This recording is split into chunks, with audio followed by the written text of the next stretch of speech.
When are prices going to go down? When do you think they're going to go down? Why? Like, who knows? All we know is where we're at today, and we know what's on the short-term horizon. Nobody knows where we're going to be 12 months from now. Yeah. Right? Nobody knew COVID was going to hit. And then when COVID hit, nobody knew that COVID was going to accelerate appreciation. Like, you just don't know. All you know is where we're at today. And where we're at today is like 0.6 months of inventory. When you're at 0.6 months of inventory, there's only one thing prices can do, and that's go up.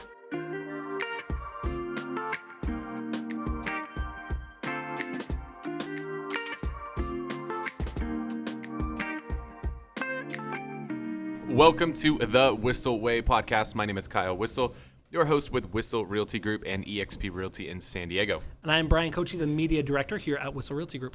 The goal of the show is to give you the tools, techniques, and tactics to go out and crush it in your business, whether that be real estate, mortgage, or really just any business. The way that we like to do that is to answer the questions that you have for us. If you have questions for us, you can always send them via thewhisselway.com. You can ask us questions on there. You can subscribe to the podcast, the YouTube channel, join our Facebook group, join our referral network for everybody leaving California, and get updates on our Media Mayor Mastermind course, which is everything Bryan and I have learned over the last 6+ years of cranking out videos together in a nice little package. And it includes ongoing scripts every single month with 4 video topics every month, so you can make sure you're consistently putting out videos. So we're not going to just teach you what to do. We're going to give you the scripts and the plan to follow to implement that every month, so you get 4 videos a month out. So go to thewhisselway.com for that. If you enjoyed the show today, really appreciate it if you're listening on a podcast platform to hook us up with a review on that platform. And if you're watching on YouTube, hit the thumbs up button, let YouTube know that you're enjoying the show, and hit the subscribe button and the little notification bell so you get updated on future episodes of the show. What's the question today, Bryan? Today, we're going to answer a question that consumers ask our agents or say to our agents probably every single day. We all know the market is insanely hot right now. It's the craziest market I've ever seen. And you have kind of two groups of people that I see saying this. One is buyers that are in the market that have been beat out over and over and over and over again and get a little bit of buyer fatigue. And 2, you have the backseat quarterback financial planner wannabes saying, oh, I know what's going to happen because I've seen the internet once. And one of the objections that we overcome, one of the things we talked about in our script battle is, hey, I want to wait until the market cools down before I buy. It's too hot. I can't find a house. I'm going to wait until it cools down, /crashes, /implodes, /whatever. But I don't want to buy now. I'm going to wait until it's less expensive. How do you say that? What do you say? Depending on how much rapport I'm in with that person, I'll typically say, how's that working out for you? Legitimately. How's that working out for you? Because if you've been looking for even 3 months, what you're paying today versus what you were paying 3 months ago, all those properties that you looked at 3 months ago that you didn't offer on or didn't step up high enough are now actually look like those prices were a discount. You're actually frustrated with yourself that you didn't pull the trigger on one of those, or you didn't, step up to where you needed to be to make a deal happen.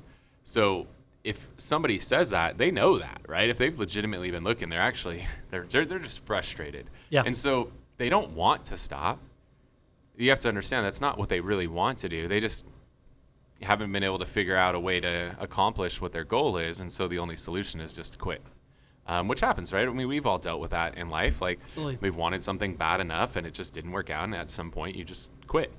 You didn't want to quit. You wanted to accomplish whatever that goal was. Just didn't happen, and so you hit your breaking point, you quit. So I think it's important to understand that's what's really happening in that scenario. They don't want that. You just haven't shown them the path to get what they want. And so I think that's the key when you're in this scenario is to help them and understand really what's going on. But 9 times out of 10, it's frustration. And when you're in that state of frustration, you make irrational decisions that you'll probably regret later. Because I know people who threw in the towel a year ago, last summer, when it was really busy, wish they would have bought something. Because, here in San Diego, values are up like 20+% from a year ago. Insane. So where people quit a year ago, they're really kicking themselves. Even 3 months ago, you're kicking yourself, but a year ago? So I think it's important just to really get down to, like, what's the real situation? Are they just frustrated? Are they tired? Or are they looking for unicorns? Because that's a real thing, right? You've got the person who, we get people all the time in San Diego. They're like, oh, I want this home. And they found like a mobile home, right? That's like $200,000. And like, oh, 3-bed, 2-bath with a garage and a yard in San Diego. This is great. And then they don't understand when you buy a mobile home, there's a thing called space rent that just conveniently in most of San Diego is $1,000 to $1,500 on top of the mortgage. Like, oh, well, I can't afford that. But what houses do you have for $200,000 or $300,000? Or it's in a 55 plus community. Right. Like there is nothing. Doesn't exist. That's a unicorn. So they're unicorn hunting. So there's going to be a subset of people who just legitimately what they want doesn't exist. And there's nothing you can do to change it. But for most people, what they want exists. They just haven't been able to get what they want. And so you got to just sit down and have a rational conversation with them. I think where a lot of us make the mistake when we get into this scenario is we're trying to have these conversations over text and email. I think it's one of the worst things in the world. There's a problem in our industry where there's an over-reliance upon texting and emailing and digital conversation and DMs. We should mix that in there. There's become an over-reliance on this digital communication. But this is a negotiation. Like a negotiation has to happen face-to-face, at least over the phone or a Zoom, but you can't negotiate over text and email. It just is not effective. We got to actually talk to somebody because the words that we say are 7% of the communication. 38% is the tonality with which we say those words. And then the remaining 55% is the body language with which we say those words. It's so important to get in front of somebody. I've had so many clients over the years who are like big keyboard cowboys, and they're so tough and they're fucking asshole in a text message, and they'll talk all kinds of shit. And then you sit down with them face to face and they're a totally different person. It's real easy to be a tough guy behind a keyboard. Face to face, and I'm a big dude. I'm 6'3", 220. Like, you're not gonna be a dick to me. Like, I will smash you. Like, but it's funny how that works. When just want to make sure we all understood that if you are mean to Kyle in person, he will physically assault you. Is what I heard. You will catch a kick punch real quick. So it's funny, though, you sit down with people, and now all of a sudden cooler heads prevail. And now maybe they got to vent a little bit, but you can rationalize with somebody when you're face-to-face. So that would be my first piece of advice. If you're running into situations where there's a client who gets to this breaking point, say, hey, you know, Bryan, I can feel there's this feel, felt, found is like a strategy. I feel where you're coming from. What I've had a lot of clients who felt the same way as you and been in the same scenario where they want to throw in the towel. But what I found works best is to set up a time for us to get together. Let's grab a coffee. Let's grab a beer. Let's just talk through things. Let's kind of recalibrate where we're at with things. And at the end of that, we'll decide, like, hey, are we really going to throw in the towel, or maybe do we just need to recalibrate and, you know, head in a different direction with things? I love that. I've never heard you say that. That's feel, felt, found? Yeah, dude. It's super strong. It's really easy. It's easy to remember. It reminds me of Fab. Yeah. I just wrote that up on our board when I worked with Clayton, one of our agents, to help him with a video script. Yeah. But, that's solid. Little sales tactic, feel, felt, found. So, Bryan, I feel you. I can only imagine how frustrated you are. What I have had other clients in your scenario felt the same way. What I've found works best is, right? Yeah, and I like that you talk about what other clients, but you can also do about yourself, right? You just bought a house, right? Hey, I can tell you're feeling anxious. I felt the same way before I bought my house. Things got crazy at my home and trying to get all. Yeah, I love that. I love it. Yeah, what I found is to cut your own kidney out, put it on a platter, and then serve it along with the offer. It's delicious. Because putting a kidney in there is what it takes to get your offer accepted right now. Awesome. So if you are the numbers type, I know you like numbers, and you want to give some stats and get some more knowledge, where do you go? Because a lot of times people go, oh, this is the same thing as 2007, 2008. The market's going to crash. It's unsustainable. I know this because, you know, internet. Because Yahoo told me so. Yeah. Ask Jeeves said, yes, it will happen in 2007. Yeah. So as far as there's a lot of different things that I've learned over the years to use in this scenario, but data is obviously the most important one. And my degree is in economics, so I love to show charts and graphs. Now I'm only going to show these selectively based on the person, and what I show is going to vary. If I know I'm like here in San Diego, we have Qualcomm, we have a bunch of big tech companies, we have Boeing, we have General Atomics, like a bunch of big tech-related companies here in town. When I'm talking in Sony, I talk to a techie that's an engineer, like I'm going to show them the big chart with the whole spreadsheet, with the graphs, the whole nine. If I'm talking to an off-the-charts D, I might just show them like the simple-ass chart that's color-coded, that, right, you could look at it for 1 second and read it. Mm-hmm. They don't even want the detail. They don't even show the detail, right? So I'm going to use charts and graphs selectively, but I'm going to use them all the time because you can't argue with data. Data's data. So if I can show somebody right now what's going on with inventory and just help them understand that, currently in San Diego, we're sitting at like 0.6 months of inventory, I think is where we're sitting at, 0.8 months of inventory right now. In a traditional market, we have 4 to 6 months of inventory. I remember freaking out when we had 2 months, 2.3 months. I'm like, oh man, we don't have enough. Now we're so when I could show somebody how, short we are on supply of homes for sale, this is just simple supply and demand economics, right? So I can help reassure somebody through data that what's happening today is not happening because like I got a $500,000 loan when I was like 20 years old scooping popcorn at a movie theater because I was like a manager at the movie theater. Like, that's stupid. You managed the popcorn kernels? Yeah, like I managed to put the freaking kernels in the machine that popped them. Like, you didn't burn them. That was the extent of my management. Sorry for whatever lender that was that gave me that money. That was silly. And there was times they were giving you like I got a loan. I don't think I actually took this one, but I got a loan offer of 125% loan to value.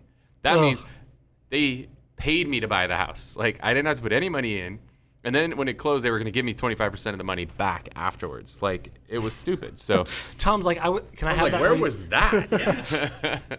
It was crazy, right? So that was artificial. What's happening today is simple supply and demand economics. There's not enough people selling in relation to the number of people that are buying. That's supply and demand. And as long as supply is as low as it is, there's only one direction that prices can go, and that direction is up. So do you want to be buying in a market where prices are going up, or do you want to buy in a market that's going down?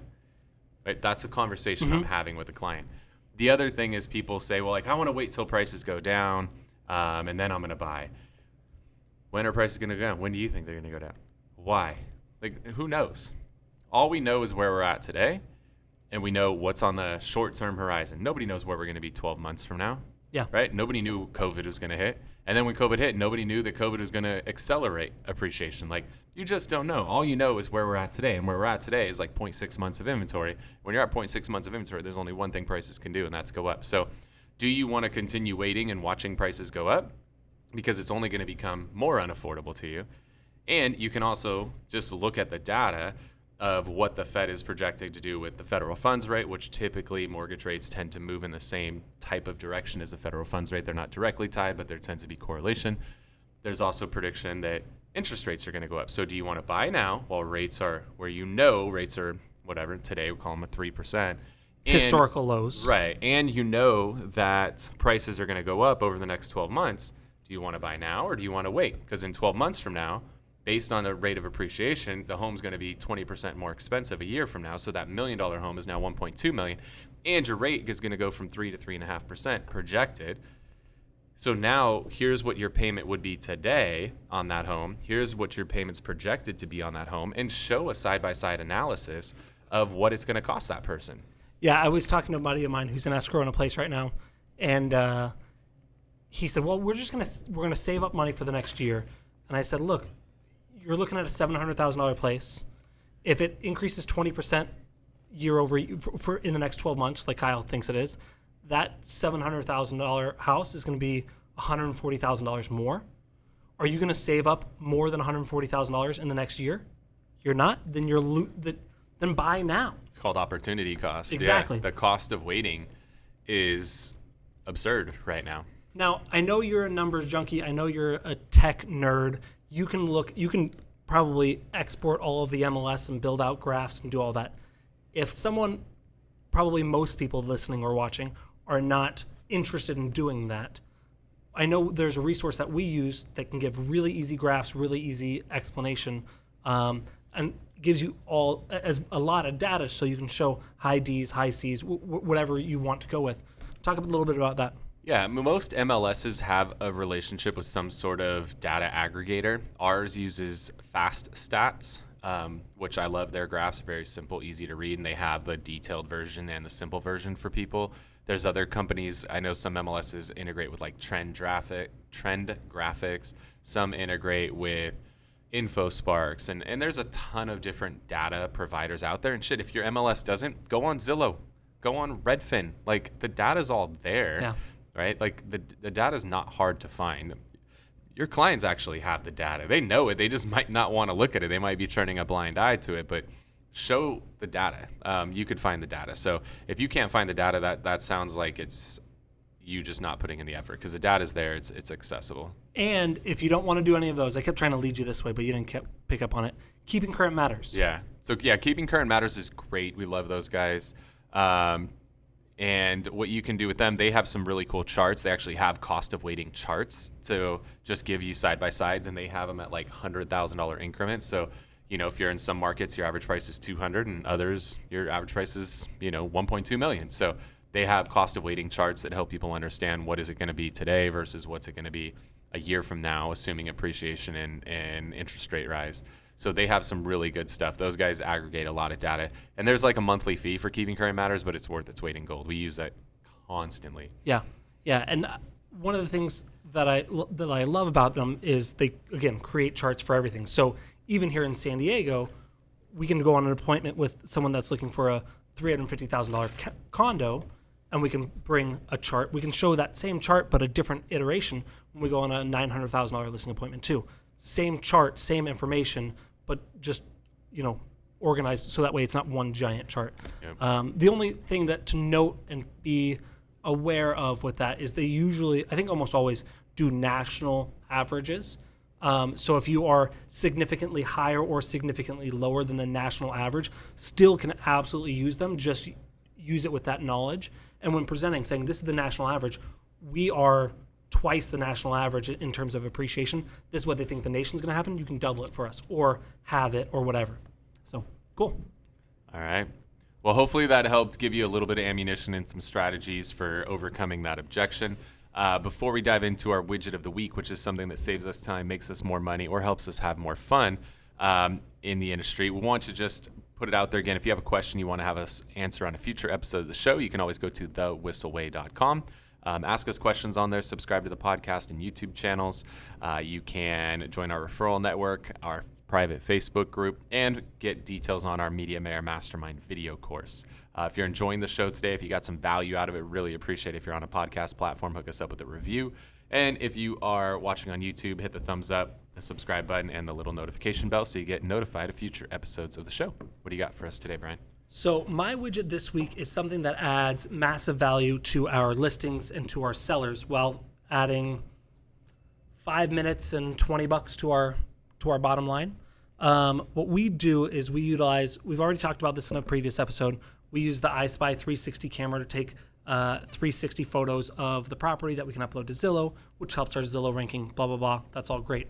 The thing that we do now is we upload it as well to iSpy 360. It's another company that you can upload these 360 tours to. You can create another 360 walkthrough tour. So if you didn't want to use the Zillow tour on the MLS and you wanted to use it separately, or you wanted to have it private, it's a great tool for that. But what we love about it is it comes with a built-in floor plan. And the floor plan we upload alongside with all our other images that really give a good flow for the house. It's something that I think people struggle with, is saying, okay, I see there's the bedroom, I see there's the bedroom, I see there's a bathroom. How do they all connect? So they have a floor plan that we download directly from them. We just did some research to see what else we can use to do some floor plans, and they have some apps on your phone. And we read a lot of reviews, and the one that I thought we were going to go with until I saw this review is they say, oh, this one works great. I was able to scan it all, and it was really easy. It only took me 2 hours. Next time it's going to only take me an hour. I'm like, this takes us, my guys, 5 extra minutes. They upload it, they submit it. Again, I think there's a monthly fee and a per tour fee, but it's fantastic. It gives us a floor plan really easily. Cool. The one I'm going to give you guys know Bryan and I love video like crazy, and we're huge fans of BombBomb. BombBomb has been the go-to source for integrating video into your real estate business and all businesses, really. Yeah.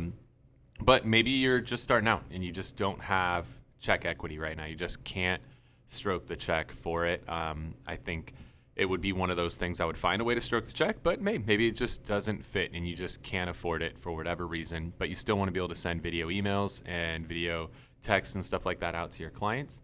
There is an alternative that does have a free option, and it is called Soapbox, Soapbox. And it's by a company called Wistia, Wistia, Soapbox by Wistia.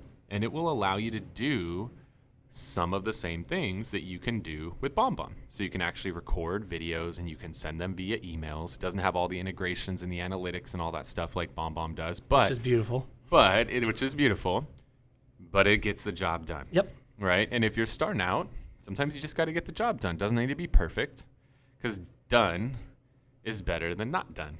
And it doesn't need to be done great. It just needs to be done. So check out Soapbox by Wistia. They have a free option, and I've used it. We've actually done some recordings and stuff for our team on trainings, and it could be really, really good. So I would check that out. In case BombBomb doesn't fit your budget, Soapbox by Wistia.